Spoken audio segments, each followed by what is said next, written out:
Good evening, everyone. I hope you've got a hot beverage of your choice and are sitting comfortably. Let me introduce myself to the class. My name is James, or Dethian. No, it's not pronounced Dethian. I get that a lot, don't worry. And I will be your gracious host for today's infodumping session. This video isn't going to be the most research-heavy of videos, and this is entirely me just having some fun explaining my favourite characters to my, 4 friends that are going to watch this. So, get comfy, and let me spin you a yarn about this little show named Drawtectives. Just a disclaimer before we get started. I know many videos like this one like to talk about the creators, their sexualities and genders, and, how that impacts the show and the representation shown, but, and I'm only going to say this once, y'all, so listen real closely, we don't do that here. They're all actual, real people, and don't need random strangers on the internet speculating about them. That's just weird and an invasion of their privacy, so, don't. And, fair warning, this video will contain spoilers for Drawtectives, funnily enough, so this is your warning from here. It's just spoilers, okay?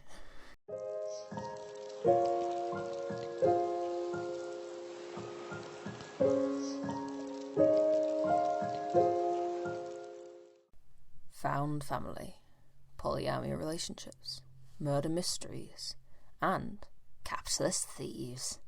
The Drawtectives world is, full of representation and hot people, 2 of my personal favourite things to see in media, and yet I've never seen it portrayed as smoothly as it is in this show. The representation, not the hot people. Drawtectives is a mystery role-playing web series released on the YouTube channel Drawfy Show, and was created by Julie Lapetite, illustrator and host of Drawfy. It was solely created by her. She did all the backgrounds, the art, the animation, apart from in some of season 2, where one of the other artists did create some of the assets as well. The show is played through by her fellow Drawfy hosts, Nathan Yaffe as Gwendon Highforge, Jacob Andrews as... I'm Anne Andrews. I'm so sorry, Jacob. Everyone's gonna know I'm a fake fan. No. I misspoke. I'm so sorry. He has got an R in his name. His name is Jacob Andrews. I'm just bad at speaking.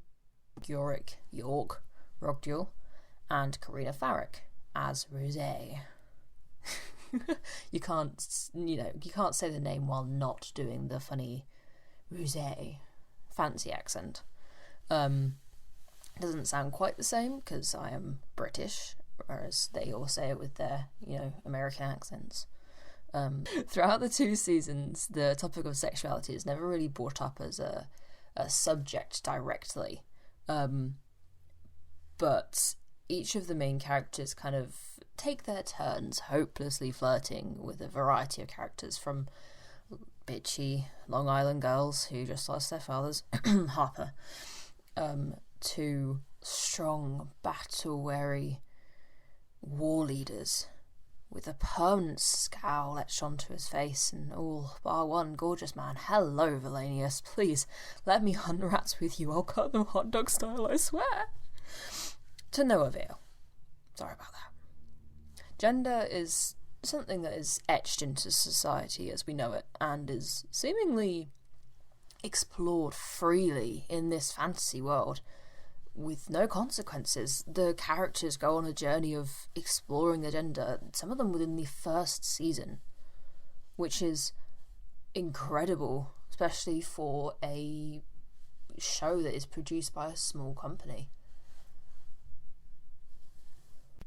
I'll start with the character we know the least about, the ever-mysterious Rosé, who is introduced to us as the millennial of the group, who is only ever referred to by her first name, and is implied to have changed at some point to escape past thievery, as a sort of, stepping stone into improving herself, though she still does manage to do a fair amount of theft within the show, much to many of the audience members, including myself, delight. Due to the way that Rosé is played and portrayed, it is a widely accepted fact that she is attracted to multiple genders, with a large amount of headcanons going on to specify that she is bisexual, where you experience sexual attraction to multiple genders. An interesting note on how her queerness is shown is how casual each of her interactions that show the sexuality are. The flowing conversations are only ever stilted by her own, and other characters' social incompetence. Rosé has been called sapphic by both fans and briefly by her creator, but this has never been confirmed officially, though it is a neat headcanon. The person she is shipped with most in the fandom, other than the other Drawtectives, is Harper Justice, the daughter of the murder victim in Season 1, despite them flirting very briefly in Harper's episode, and also in the one-shot stream that they made. A large portion of the fandom ships them, as they think that Rosé would specifically be attracted to those who are femme-leaning in their presentation. Rosé's flirting has become the butt of a lot of jokes after her attempt to woo Abiyomi in Season 2, where she gets rejected by her because of her cringe-fail way of trying to flirt. But that doesn't seem to get her down too much, as she continues to flirt with those around her in a way that is both endearing, funny, and, characteristically, very extra. Rosé's gender is the most straightforward of the group, with her dressing fairly femininely and using she/her pronouns. The way that Karina dresses her in the concept sketches and extra illustrations is not too dissimilar to the popular Y2K fashion trends, but seemingly dialed back a little bit for a detective agency-style environment. There is apparently a sort of freedom that comes from having this type of style that many femme-leaning folk, especially those that are transgender, love to utilise to escape the negativity and limited sizing and styles of the current fashion trends. Moving on from just her general appearance, it's been mentioned a few times, and I briefly brought it up earlier, that Rosé has changed her name to escape her thieving past. But some fans like to headcanon, this is where fans imagine things to be true about a character or place that isn't officially true within the canon, that she also changed it because she is transgender and wanted a name that fits better within her gender. York, my personal favourite character, is an interesting one, as both his gender and sexuality first come across as fairly simple. York is a half-orc who uses he/him pronouns and is asexual, does not experience sexual attraction, and is on the aromantic spectrum, as designated by his creator, Jacob Andrews. Where it gets interesting, however, is the fact that York grew up in the orc tribes in the north, which we don't know loads about, especially how they view gender and sexuality on a whole. From how York acts in Season 1, he is entirely comfortable within his sexuality and his relationship with aesthetic attraction, which is where you are attracted to someone's appearance, but not in a sexual or romantic way. This presents as York only really caring if someone is strong, like in Season 1, where he challenges Emery to an arm and a leg wrestle, because he looks strong, or in Season 2, where he also challenges Valenius to an arm wrestle while trying to woo him alongside the rest of the group.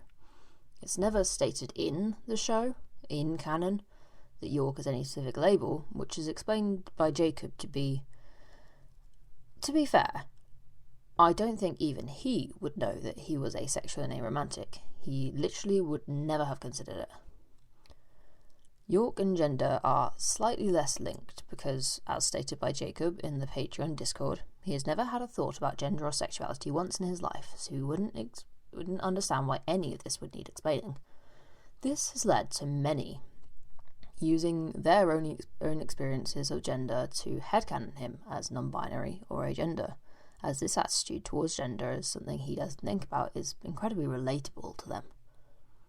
Something personally that I'd love to know more about in further seasons, or just in any extra content, is how York's upbringing and his backstory and the tribes will have affected his relationship with gender and sexuality, as he seems to be comfortably not aware of labels, which could stem from how he grew up. The northern tribes aren't described in any specific way, but from how York talks about them, strength is the main factor in how you are seen by the other members, and gender just isn't considered in a very structured way. We only see one other half-orc, Jo Beans, in Season 2, from the northern tribes, and she had integrated with the rest of society and lost her memory, making her not the best example of a traditional orc.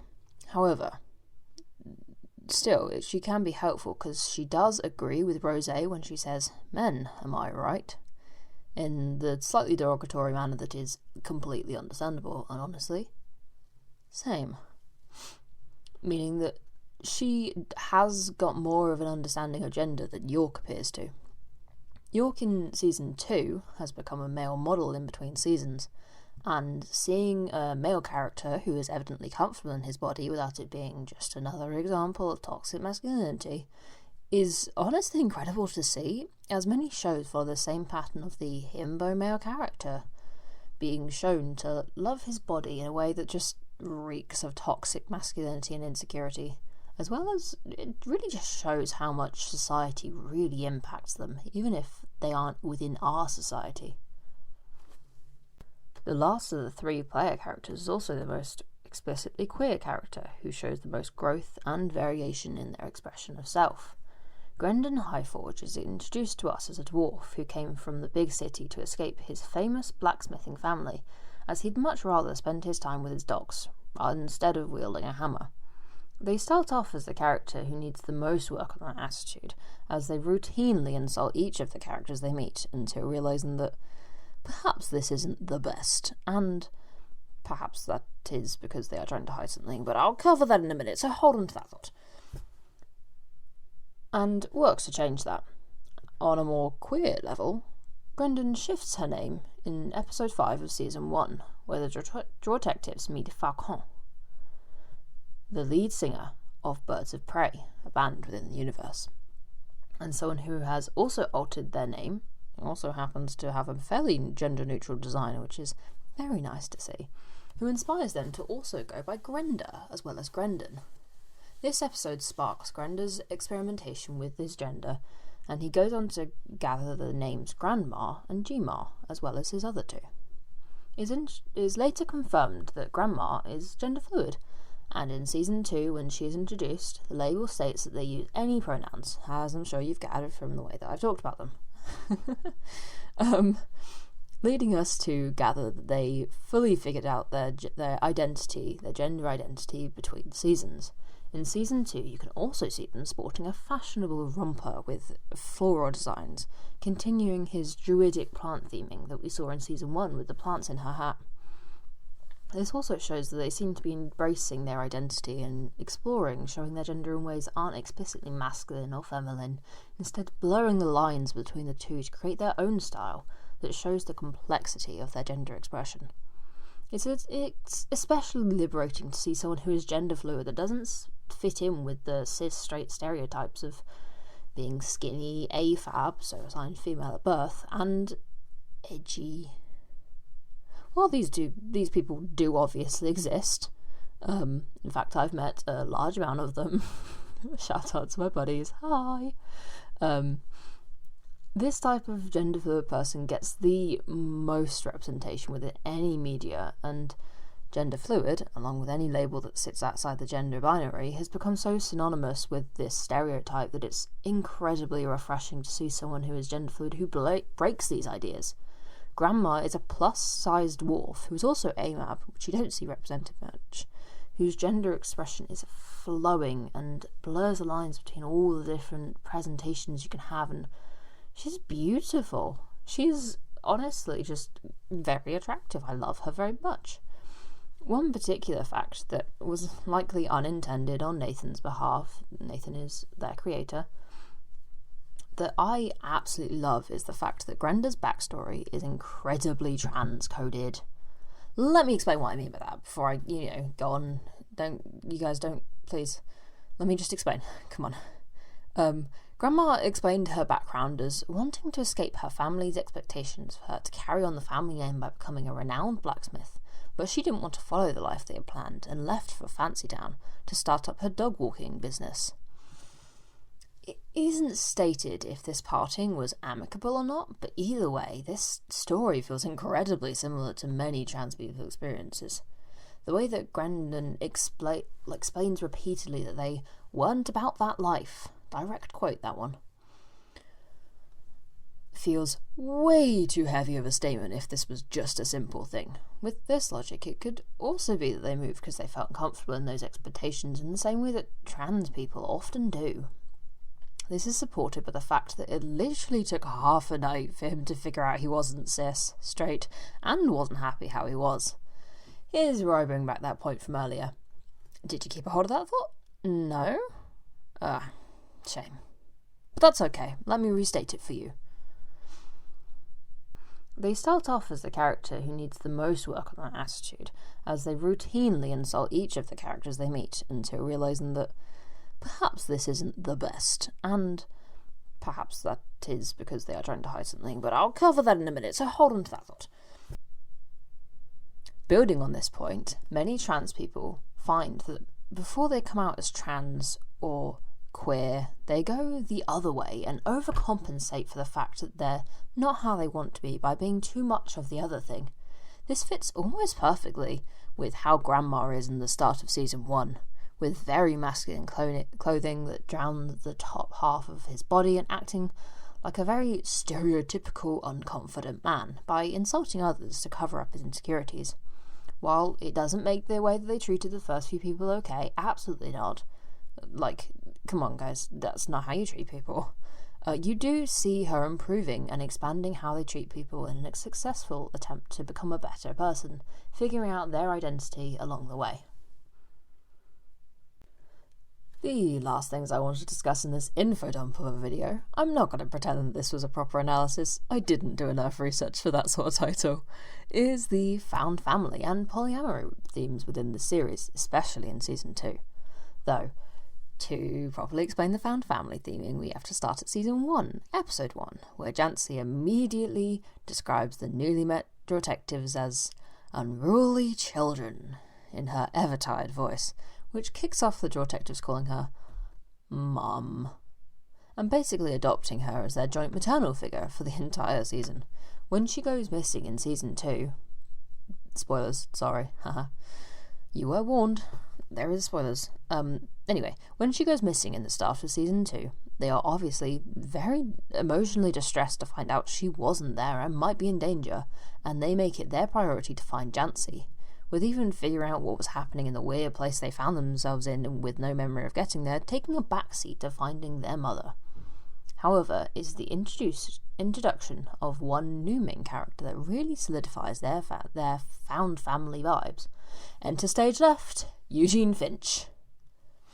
My boy, my beautiful boy, Eugene Finch is introduced to us as a mysterious but oblivious man with no memory of how he got on the train or even who he is.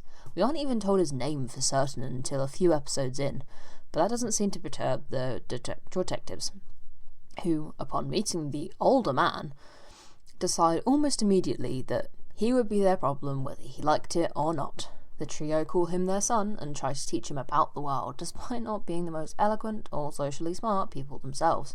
When introduced to Jancy, he was introduced as her grandson, much to the memory-wiped Eugene and Jancy's confusion. To add to the feeling of them all being a part of one family and being unable to be separated, rather like bonded cats, these characters are not to be sold separately. During the episode in season 2 where they play a VR dating game simulator, where they attempt and succeed for the first time in the entire series to woo another character, the warlord character, Vilanius, while also managing to make the two side characters hook up and share a very long meatball that traumatized the entire fandom with its lovingly rendered appearance. Oh my god, it was horrifying to look at. That was amazing, Karina, what the fuck? But also, can you pay for my therapy? Please? They described their... back on topic. We get back into that one. The Drawtectives described their relationship with Vilanius in episode 7 of season 2 by stating that we all had a boyfriend together. While some people don't ship this because of their personal headcanons, like Rosé being a lesbian or York being completely romance and sexually... what's the term? He didn't want anything to do with romance or sexual, like anything sexual. Despite this, it is incredibly hard to dismiss the fact that they regularly describe Valenius as their joint boyfriend, insinuating that their polyamorous relationship is canon due to this phrasing. A phrase that I've seen a lot while perusing the fandom on different social media. Hi Tumblr, I see you a lot. You probably see a lot of me too, sorry. Is the phrase, if you date one of them, you date all of them. Because it is shown from the very start of the series that the Drawtectives are a package deal, no matter what. Whether it's platonic or romantic is down to personal preference and ideas, but either way, this casual but healthy polyamory relationship representation is a breath of fresh air, even if it's potentially unintentional on the creator's behalf.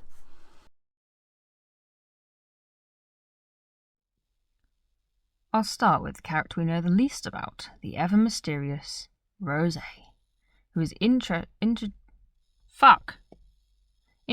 to us. Good evening, everyone. I hope you got a hot...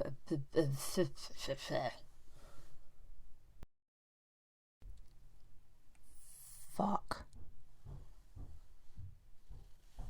Why does this happen every time I try and record something? Why is it like this? Someone help. That's all I have to say right now, actually. So I guess that brings me to the end of the video. I just kind of wanted to scream into the void that is the internet about my special interests, so I hope this was interesting to someone who... literally anyone who's not me. But even if it isn't, I'm just glad to have this out there either way. These guys and the representation that I got from them is so important to me, so this was a lot of fun to think about. If you want to see more art of them, or hear more of my thoughts, then subscribe to my channel, and go to my various social medias. I'm most active on Tumblr, because, yes, that is the type of person I am. I am on Tumblr. So hit me up there if you have any questions, or just want to hear about whatever grabs my attention in the meantime. I also post art there regularly, which is, it's neat. It's decent art, I think. I think people will enjoy it. I think you'll enjoy it. If you liked this video, give it a like and subscribe. Thanks everyone for watching. I hope you have a wonderful evening and a restful sleep. Goodbye, watchers. Or as Drawfy would say, I'm sorry. I forgot what a fucking rumper was.